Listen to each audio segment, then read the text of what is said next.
E nós vamos abrir o nosso consultório Vitrine Revista de hoje, falando sobre um assunto que é meio difícil falar essa palavrinha, viu? Mas o doutor aqui garante que é fácil. Esclerodermia, que é uma doença que atinge principalmente as mulheres, gente.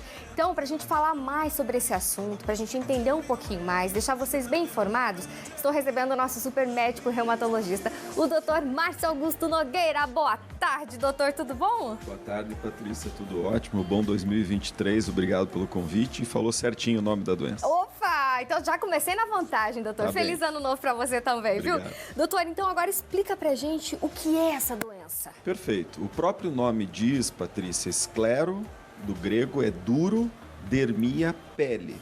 Então é uma doença que classicamente deixa a pele dura. E esse envolvimento da pele pode ser em qualquer parte do corpo. Tem formas que pegam só do cotovelo para baixo, do joelho para baixo e a face. Tem formas que pegam o corpo todo.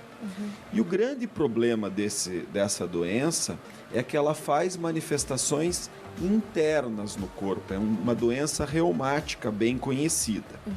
Então, por exemplo, aqui no estúdio a gente está com o ar-condicionado mais forte. Os pacientes com esclerodermia já mostrariam algum sinal da doença, que seria a alteração da coloração dos dedos das mãos ou dos pés, das extremidades. Então, os vasos se fecham muito fortemente, porque a doença acomete dentro do vaso e ao redor dos vasos sanguíneos.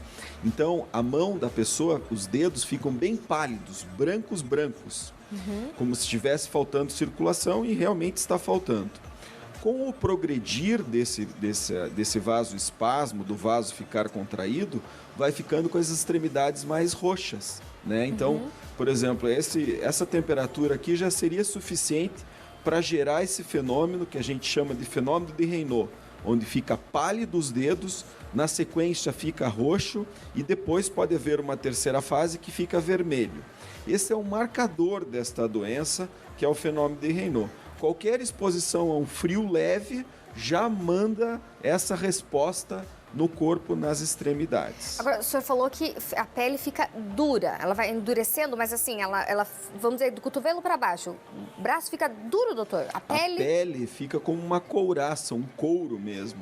Você tenta fazer o pregueamento de puxar a pele para ver a elasticidade da pele e ela fica grudada. Ela perde totalmente a elasticidade, vai gerando uma fibrose. É como se fosse uma cicatriz difusa no corpo. Mas o paciente consegue mexer esse braço, apesar desse... Ocasionalmente pode gerar restrição, se pega muito forte ao redor de uma articulação.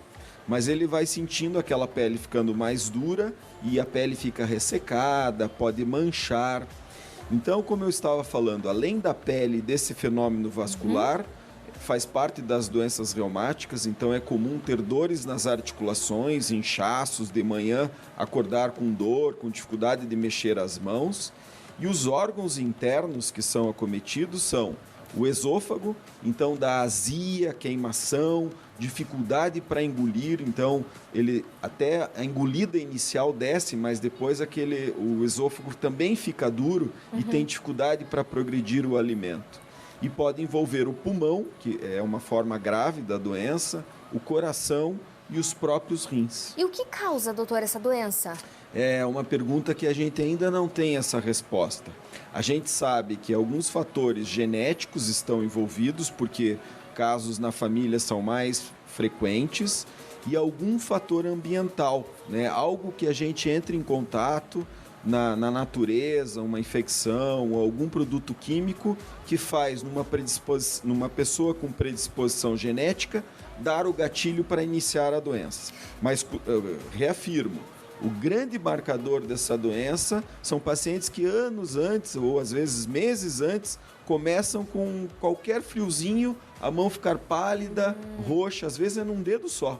Entendi, isso que eu ia perguntar, mas daí como que começam as manifestações? Então as pessoas que são muito sensíveis ao frio, elas já têm que acender um alerta, é isso? Não, precisa ter um fator genético envolvido. Por exemplo, tem gente que tem mão mais fria, que se expõe ao frio, fica um pouco mais roxo. Isso é relativamente comum e normal. Certo. Agora, você se expor a um frio que nem é tão significativo e ficar com o dedo como se fosse morto, de branco, e depois, na sequência, ficar roxo, por exemplo, vai tirar a roupa para tomar banho, né? Você se expõe um pouquinho. Então, não precisa ser temperaturas muito rebaixadas. Entendi. Então, não é a pessoa que tem a mão gelada ou sente muito frio nas extremidades. É a pessoa que faz esse problema dentro do vaso e a fibrose ao redor do vaso não deixa ele dilatar e falta sangue nas extremidades. Tá vendo? Aqui a apresentadora dorme de meia até no verão, entendeu? Aí já fiquei preocupada. Falei, poxa, tô sentindo um friozinho a mais aqui. O que é que tá acontecendo? Com certeza, se você tivesse esclerodermia, já tuas mãos dariam um sinal nessa temperatura do ar que a gente já está aqui no estúdio. Aí, doutor, tem pesquisas que dizem que as mulheres são mais acometidas pela doença do que os homens. Já há uma explicação do porquê?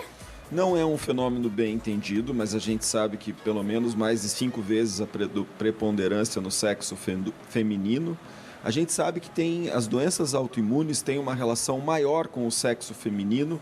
Os hormônios sexuais femininos predispõem a mais autoimunidade. As doenças autoimunes, em geral, são mais frequentes no sexo feminino. Mas a gente não conhece o exato mecanismo porquê desse fato. Entendi. Aí depois fez o diagnóstico da doença. O que vem a seguir, doutor? É muito importante o diagnóstico. O médico faz uma montagem do quebra-cabeça, esse fenômeno de Raynaud, o achado da pele, que não é obrigatório, o envolvimento dos órgãos internos, alguns exames laboratoriais, fechou o diagnóstico.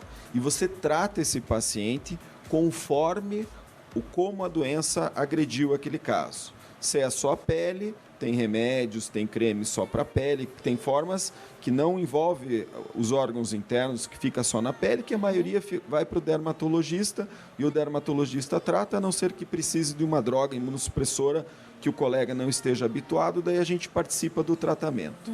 Mas a gente trata esse fenômeno de Raynaud, que é essa frialdade dos dedos, tem remédios que vasodilatam, né, que fazem melhorar essa circulação, a gente trata o esôfago, a gente trata o pulmão, a gente trata o rim, a gente trata o coração, mas infelizmente ainda não temos um remédio para curar esta doença. A gente controla. E tem casos extremamente graves que precisam até de transplante pulmonar ou cardiopulmonar ou até transplante de medula óssea para tentar controlar. Entendi, mas e se o paciente, por um acaso, está tratando ali na pele, né? Começou na pele, está na pele e tal. Pode evoluir e ir para os órgãos, doutor, mesmo assim? Sem dúvida. Por isso que o quanto o diagnóstico for mais precoce e o tua entrevista e a mídia ajuda nesse reconhecimento, várias pessoas que têm esse fenômeno de Raynaud devem procurar o médico para ver se isso é só um fenômeno que está acontecendo em mulheres jovens, pode acontecer sem ter doenças graves ao redor, ou se tem já o início de uma doença que a gente trata precocemente.